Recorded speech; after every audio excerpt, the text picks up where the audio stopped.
Taste the Daily. Chengalpattu சின்ன காயம்பாக்கம் பகுதியில் சாலை பணிகள் பாதியில் நிறுத்தப்பட்டதால் பொதுமக்கள் அவதியடைந்து வருகின்றனர். புதிய காலனி தெருவில் சிமெண்ட் சாலைகள் அமைக்க கடந்த 6 மாதங்களுக்கு முன்பு கட்டுமான பணிகள் துவங்கப்பட்ட நிலையில் சாலை பணி திடீரென நிறுத்தப்பட்டது. இதனால் ஜல்லி கற்கள் கொட்டி நிரப்பப்பட்டுள்ள சாலையில் நடந்து செல்ல முடியாமல் பொதுமக்கள் கடும் அவதிக்கு உள்ளாகினர். எனவே சாலை பணியை விரைந்து முடிக்க ஸ்டாலின் அரசு நடவடிக்கை எடுக்க வேண்டும் என பொதுமக்கள் கோரிக்கை விடுத்துள்ளனர். செங்கல்பட்டு மாவட்டம் வாயலூர் கிழக்கு கடற்கரை சாலை மேம்பாலத்தில் மின் விளக்குகள் எரியாததால் வாகன ஓட்டிகள் கடும் அவதியடைந்து வருகின்றனர்.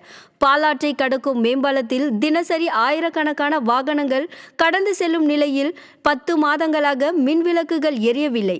இதனால் இரவு நேரத்தில் இருண்ட சாலையில் விபத்து ஏற்படும் பீதியில் வாகன ஓட்டிகள் கடும் அவதியடைந்து வருகின்றனர். இதை கண்ட பொதுமக்கள் திமுக ஆட்சியில் தமிழகம் இருண்டு கிடப்பதைப் போல பாலமும் இருண்டு கிடப்பதாக விமர்சிக்கின்றனர். நாகை அருகே திமுக கவுன்சிலரின் கணவரும் மாவட்ட அறங்காவல் குழு தலைவருமான நாகரத்தினம் என்பவர் கட்ட பஞ்சாயத்து செய்து கொலை மிரட்டல் விடுத்ததாக கூறி அதிமுக நிர்வாகி காவல் நிலையத்தில் புகார் அளித்துள்ளார். அதிமுகவைச் சேர்ந்த சுல்தான் இபுனு மற்றும் யோகமூர்த்தி ஆகியோருக்கு இடையே கொடுக்கல் வாங்கல் பிரச்சினை இருந்துள்ளது.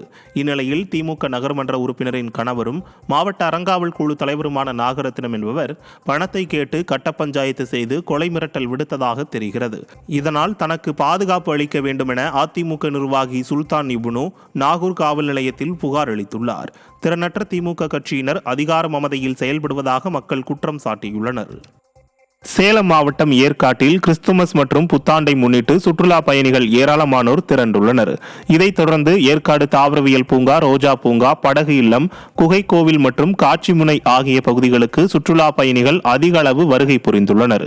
இதனால் ஏற்காட்டில் உள்ள விடுதிகள் மற்றும் ஹோட்டல்களில் கூட்டம் அலைமோதுவதுடன் முக்கிய சாலைகளில் போக்குவரத்து நெரிசலும் ஏற்பட்டுள்ளது.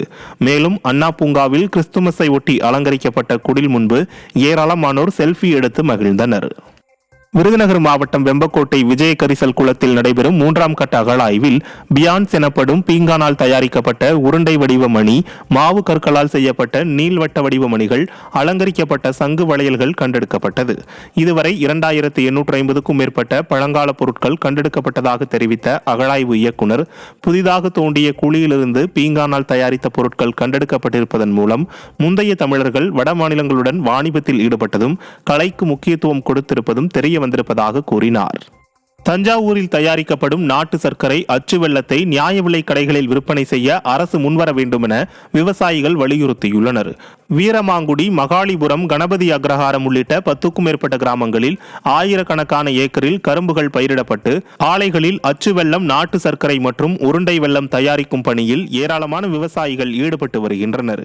இந்நிலையில் கரும்பு பயிரில் மஞ்சள் நோய் தாக்குதல் ஏற்பட்டு பயிர்கள் குன்றி கரும்பு விளைச்சல் பாதிப்படைந்துள்ளதால் நாட்டு சர்க்கரை அச்சு வெல்லத்தை நியாய விலை கடைகளில் விற்பனை செய்ய அரசு முன்வர வேண்டும் என விவசாயிகள் வலியுறுத்தியுள்ளனர்.